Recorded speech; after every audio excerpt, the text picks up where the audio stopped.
Welcome back to the channel. This will be the transfer tips for Gameweek 21. We have an extremely quick turnaround, but then a little break from Fantasy Premier League, but I'll be covering everything you need to know with the upcoming videos. That includes the best wildcard squad and the team selection, and stay tuned for tomorrow's deadline stream. But in terms of this podcast, I'll be highlighting 11 players to buy, hold, sell, and skip as usual, and you can see the most transferred in players at this point of the game week, and Gabriel is top.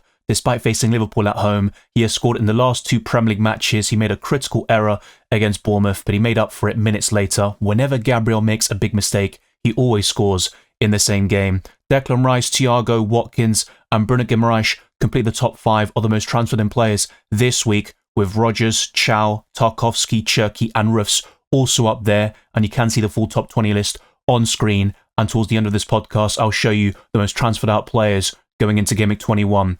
Like this video, subscribe to my channel, and also hit the notification bell so you're always up to date on my content. Both FPL and UCL Fantasy and Matchday 7 content will return very soon. Let's get this video in particular to over 100 likes and closing on new goals like 38k subscribers on YouTube. And check all the links in the description for my Patreon and the championships, fair likes to my videos, proud to comments, amongst many other perks. My Discord server, the FPL League, and Spotify can also be found in the description.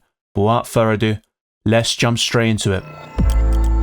The first purchase recommended in today's video is Igor Thiago, who scored a hat-trick against Everton, but before that, he had blanked in 6 out of 7 match days, and he got that assist against Bournemouth, but no goals since Gameweek 13 when I free-hitted him in to my own setup. But ever since buying him into my normal squad, Igor Thiago has failed to deliver until Gameweek 20. He now has 14 goals for the season and 1 assist, and he only trails Erling Haaland for the Golden Boot race, and his stats are incredible, especially for a mid-price forward. His XG is 10.95, and he has produced over 100 FPL points. The ownership is around 26.7%, but that price rise to 7 million shows that people are now trying to buy back Igor Thiago, who faces Sunderland at home, Chelsea away, and Nottingham Forest at home up next, which looks very promising. After that, it's a bit tough against Aston Villa and Newcastle away, but Brentford have decent long-term fixtures and they're sitting in a decent position in the Premier League table. Keith Andrews has done a brilliant job this season, and Thiago has great numbers across the board: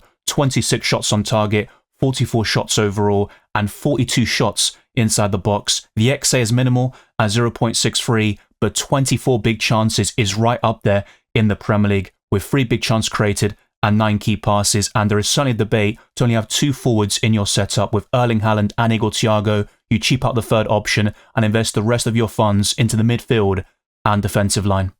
In just 19 appearances, Bruno Guimaraes has 7 goals and 4 assists, which is very solid for a box-to-box midfielder, especially one that started this season at 6.5 million. He now costs 7, and he could go up to 7.1 million fairly soon. His ownership is also decent, nothing necessarily template, but also not a differential, but any gains he does get, or in terms of returns, it will result in rank rises in your mini leagues and the leaderboards, with 17 bonus points, which is a crucial component of how he accrues these double-digit returns, and that's back-to-back 10-pointers in the last 2 game weeks and 106 FPL points overall. Newcastle's fixtures are solid in the long term, but over the next 5, they're a bit mixed bag, facing Leeds at home and Wolves away, followed by Aston Villa at home, Liverpool away, and Brentford at home. Bruno Guimaraes doesn't have great underlying numbers, but he always finds a way to get some points on the board, and he also is very solid for defensive contributions with over 150 for the season. 28 shots and 14 on target is decent,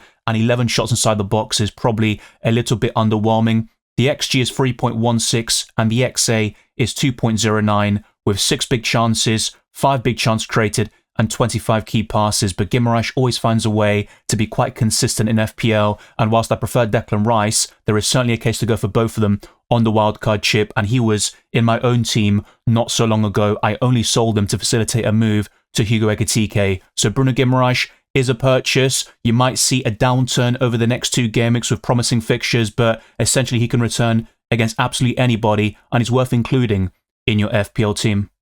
Another Newcastle player who's worth the investment on the wildcard or with free transfers is Chow, who scored in that 2-0 win against Crystal Palace, just like Bruno Guimaraes, but he's a massive differential with 3.8% ownership at the time of this recording, with 3 goals for the season, no assists, and 4 big chances, which is promising for a centre-back. And 76 FPL points shows the potential of this player, and his price tag is 5.1 million, and Newcastle could keep a clean sheet or two over the next 5 game weeks, and I think Chow is a better option than Lewis Hall and the other defenders who are coming back from injury like Trippier and Livramento, and ultimately I think Chow is the safest and most consistent even when Dan Burn returns from his own injury in a couple of weeks' time. Chow has 14 shots for the season, which is very decent, and 13 shots inside the box is better than most centre-backs in the Premier League. Only 6 shots on target though, the XG is 1.9 and the XA is 0.44 with 1 big chance created and 2 key passes, but he certainly offers some attacking potential from those set pieces and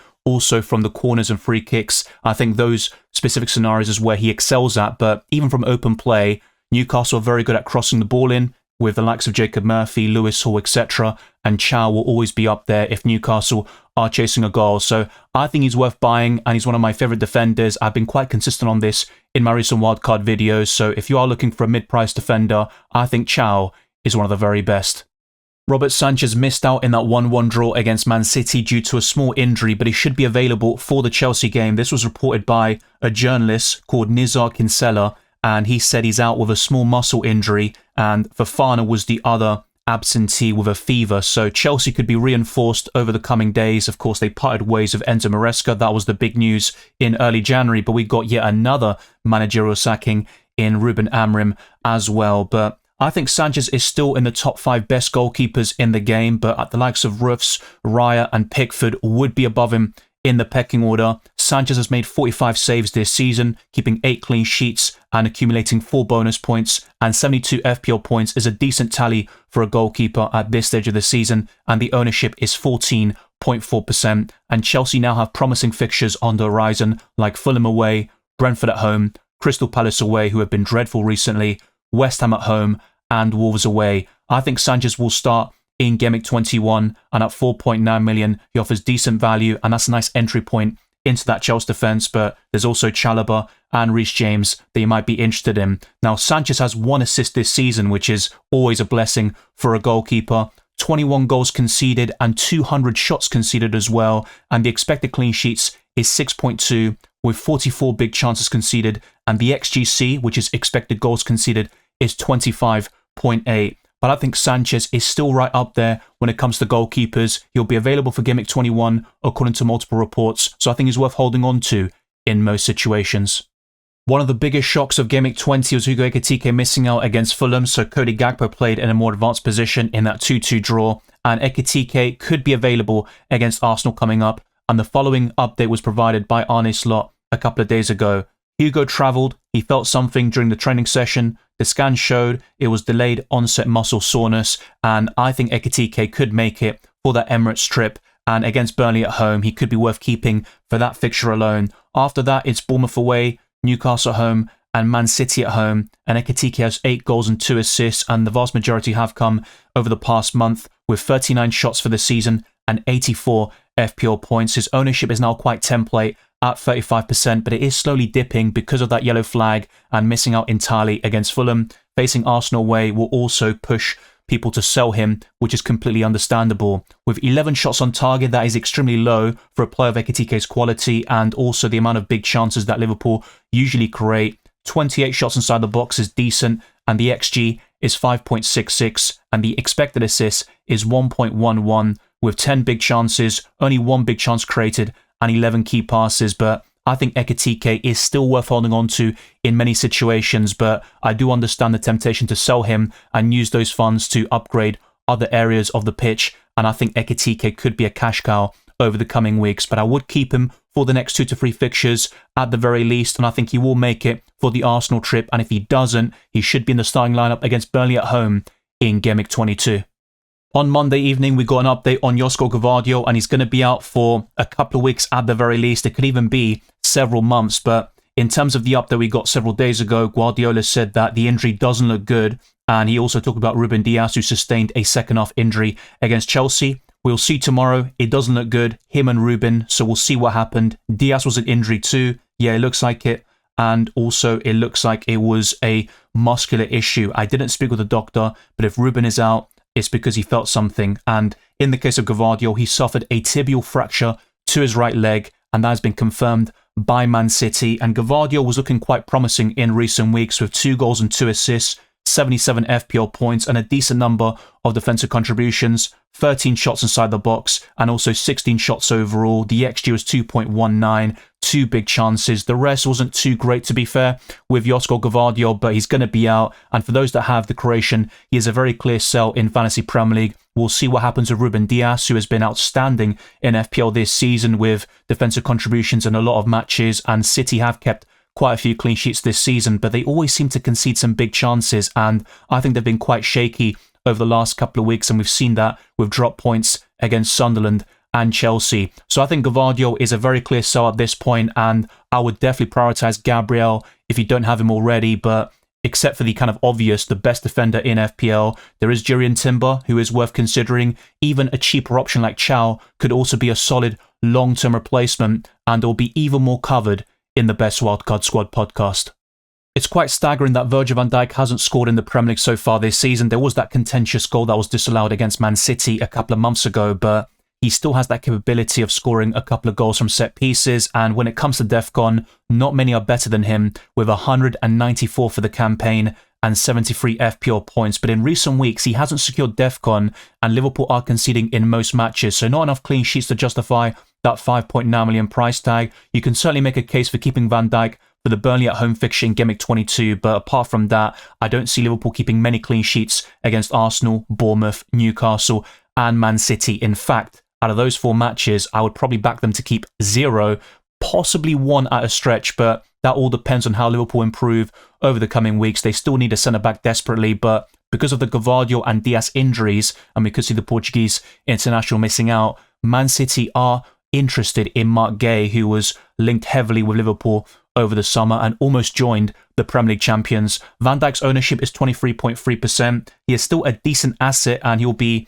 right up there when it comes to FPL points until the end of the season, but I think he'd be the perfect cash cow to go to Gabriel and Jurrien Timber, to be quite honest with you. Van Dijk has 13 shots, 12 of them inside the box and 4 on target. The XG is 0.88 and the XA is 0.57 with 3 big chances, so you could certainly argue he has underperformed when it comes to goal scoring. 0 big chance created and 5 key passes, and I still think he's the best way of covering Liverpool defensively, even over Frimpong, but I don't think Liverpool defenders are worth keeping beyond Gameweek 22 against Burnley at home, and with this Arsenal fixture coming up next, this is a nice time to sell Virgil van Dijk and upgrade in this position. There are many question marks about Mark Gay, who is in the podium of the highest scoring defenders in FPL this season, but he has blanked in 5 consecutive games. Will he stay at Crystal Palace or join Man City, Liverpool? Even Bayern Munich are reportedly interested, and I think the most likely scenario is that Mark Gay will leave Crystal Palace by the end of the season, but a January move is possible, so let's keep an eye out for that situation. He has 2 goals and 4 fantasy assists this season, with 4 big chances created and 99 FPL points. His ownership is really high at 40.3%, but I think he's worth selling, despite the upcoming fixtures being decent on paper against Aston Villa at home, Sunderland away, Chelsea at home, Nottingham Forest away, and Brighton also away from home. His price tag is 5.3 million. He is the best Palace defender until Daniel Munoz returns from injury, with 15 shots, 14 of them being inside the box, and only 4 shots on target. The XG is 2.07, and the XA is 1.24, and he has 4 big chances and 9 key passes. But Mark Gay